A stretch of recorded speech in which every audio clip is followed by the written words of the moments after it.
എങ്ങനെ കുട്ടേട്ടന് ഇപ്പം എല്ലാ സിനിമകളിലും ഇപ്പം നിറഞ്ഞിരിക്കുന്നത് ഞങ്ങളെ പ്രേക്ഷകരുടെ മനസ്സിൽ ഇഷ്ടത്തിൽ തരുന്ന കഥാപാത്രങ്ങൾ തരുന്നുണ്ട്.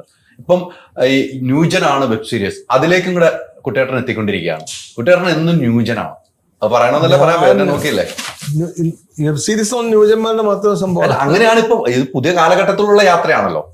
അങ്ങനെ ന്യൂജനും പഴഞ്ചനും ഒന്നുമില്ല, എല്ലാരും ന്യൂജൻ തന്നെയാണ്. അപ്പൊ നമ്മള് അത് ഇപ്പൊ ഞാൻ ഇപ്പം ഒരു 10-40 വർഷം മുമ്പ് സിനിമ വന്നതാണ്, അന്ന് ഞാൻ ന്യൂജനല്ലേ. അപ്പൊ പിന്നെ ഞാൻ വരുന്നതൊക്കെ പുതിയ പുതിയ ആൾക്കാരുടെ കൂടെയല്ലേ. അപ്പൊ ഞാൻ എപ്പോഴും പുതുക്കിക്കൊണ്ടിരിക്കല്ലേ, ഞാൻ എവിടെയാ പഴഞ്ചനാവുന്നത്? ഒരിക്കലും ഞാൻ ന്യൂജനാണ് എപ്പോഴും. ഇപ്പൊ ന്യൂജന്റെ കൂടെ വന്നപ്പോ എന്ത് തോന്നുന്നു എന്ന് പറഞ്ഞു കഴിഞ്ഞാൽ ആ ചോദ്യം തന്നെ ഒരു പ്രസക്തി ഇല്ലാത്ത കാര്യമാണ്.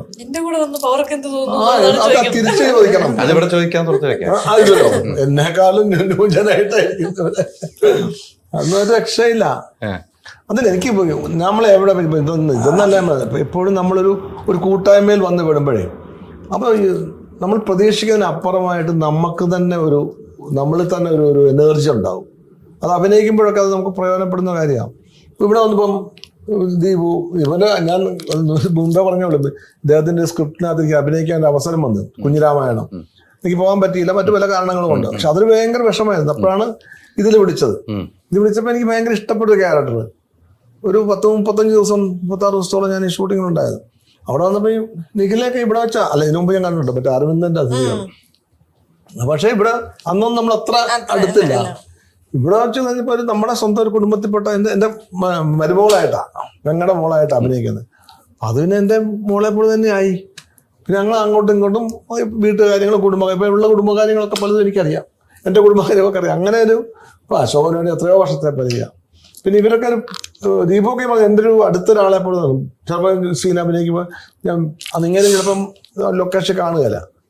ഞാൻ പ്രവീണോട് ഇപ്പം അതാ ഡയറക്ടറോട് ആ സീൻ അങ്ങനെയാണ്, അപ്പൊ തന്നെ ഇങ്ങനെ വിളിക്കും. അപ്പൊ ഒന്നില്ലെങ്കിൽ ഫോണിൽ തന്നെ അതിൻ്റെ ഒരു മാറ്റം വേണം, മാറ്റം പറയും. അപ്പൊ അങ്ങനെ ഒരു കൂട്ടായ്മയുണ്ട് അതിനകത്ത്. അപ്പൊ അതിൻ്റെ ഒരു സുഖമുണ്ട് വർക്ക് ചെയ്യുമ്പോഴേ, എല്ലാവരുമായിട്ട് ഒരു ധാരണയിൽ പോകുന്നുണ്ട്. പിന്നെ ഒരുപാട് ക്യാരക്ടേഴ്സ് ഉണ്ട്, 125 ക്യാരക്ടേഴ്സ് ഉണ്ടെന്ന്.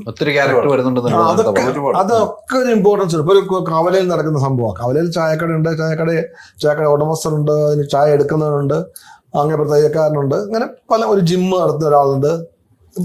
ഇവിടെ എല്ലാം ക്യാരക്ടർ ഒന്ന് നമ്മൾ ആർട്ടിസ്റ്റുകളെ തന്നെ വെച്ചിരിക്കുന്നത്. അപ്പൊ അതൊരു ഭയങ്കര രസമാണ്. ഇങ്ങനെ സംഭവം നടന്നു പോകുന്ന പോലെ തോന്നും. ഇപ്പൊ ഇതൊരു 7 എപ്പിസോഡ് എന്ന് പറയുന്നു, പക്ഷെ എനിക്കൊരു എപ്പിസോഡ് ഒരിക്കലും അതിന്റെ ബ്രേക്ക് എവിടെയാ തോന്നിയിട്ടില്ല. ഒരു എപ്പിസോഡ് കഴിഞ്ഞിട്ടാണല്ലോ അടുത്ത എപ്പിസോഡ്. അങ്ങനെ തോന്നി. ഇത് നല്ല ഒഴുക്കോടുകൂടി പോകുന്ന കുറെ സംഭവങ്ങളുള്ള ഒരു ഗ്രാമത്തിന്റെ ഒരു കഥയെന്ന് പറയാൻ പറ്റില്ല, അതിങ്ങനെ നടക്കുന്ന സംഭവങ്ങൾ ഇപ്പോഴും നടന്നുകൊണ്ടിരിക്കുന്നു. ഇനിയും നടക്കാം. അങ്ങനെ ഇതിന് മുമ്പും ഉണ്ടായിരുന്ന ആ കഥ ഇപ്പോഴും ഉണ്ട്. അങ്ങനെ ഒരു കഥയാണ്. നമ്മളൊരു പഞ്ചായത്ത് പ്രസിഡന്റ് എന്ന നിലയിലാണല്ലോ അത് ഈ സബ്ജക്റ്റിൽ പറയുന്നുണ്ട്. ഇങ്ങനെ പറയുന്നത് പഞ്ചായത്ത് പ്രസിഡന്റ് ആണ് എന്ന് പറയുന്നുണ്ടല്ലോ. ഒരു പഞ്ചായത്ത് പ്രസിഡന്റിനെ സംബന്ധിച്ചിടത്തോളം നമുക്കറിയാം, പല ഗ്രാമങ്ങളിലും എല്ലാ കാര്യത്തിനും സമീപിക്കുന്ന പഞ്ചായത്ത് പ്രസിഡന്റാണ്. അത് ഇപ്പോൾ നടക്കുന്ന പഞ്ചായത്തുകൾ നമ്മൾ കാണുന്നല്ലോ, ഗ്രാമപഞ്ചായത്തുകളെ കാണുന്നത്. അത് എത്രമാത്രം ഒരു ചേട്ടൻ പഞ്ചായത്ത് പ്രസിഡന്റ് ആകുമ്പോൾ നമ്മളിപ്പോൾ നാട്ടിൽ നടക്കുന്ന സംഭവങ്ങളൊക്കെ ഒന്ന് കോർത്തിണക്കാൻ പറ്റിയിട്ടുണ്ടോ? അല്ലേ, ഇപ്പം നാട്ടിൽ നടക്കുന്ന സംഭവങ്ങളും അങ്ങനെ പഞ്ചായത്ത് പ്രസിഡന്റുമായിട്ടല്ല ഞാൻ ഈ ക്യാരക്ടറെ കൺസീവ് ചെയ്ത് എൻ്റെ ജീവിതത്തിൽ ഞാൻ കണ്ടിട്ടുള്ള പല ആൾക്കാരുണ്ട്. അതിനകത്ത് പഞ്ചായത്ത് പ്രസിഡന്റ് ആയിട്ടുള്ള ആൾക്കല്ല. എനിക്ക് ഒരു പൊളിറ്റീഷ്യൻ ഉണ്ട്, അയാളുടെ ചില അംശങ്ങളുണ്ടാവും. പിന്നെ ഈ പറഞ്ഞ പോലെ എൻ്റെ അടുത്തുള്ള ചില കാരണവന്മാരുണ്ട്, അവരുടെ ചില അംശങ്ങളുണ്ടാവും. ചില നാട്ടുമ്പുറത്തൊക്കെ ചില കല്യാണമൊക്കെ വരുമ്പോൾ എല്ലാം കൂടെ കൂടിയിരുന്ന് വർത്തമാനം പറയും. അങ്ങനെയൊക്കെ ചില ആൾക്കാരല്ലേ, ഒരു അരവഴമ്പനായിട്ട് നിൽക്കുക. ഇയാള് ബേസിക്കായിട്ട് ക്യാരക്ടർ എഴുതി വെച്ചിരിക്കുന്ന ഒരു കുറുക്കനായാല്, ഒരു കുറുക്കൻ സ്വഭാവം ഉള്ള ഒരാളാണ്.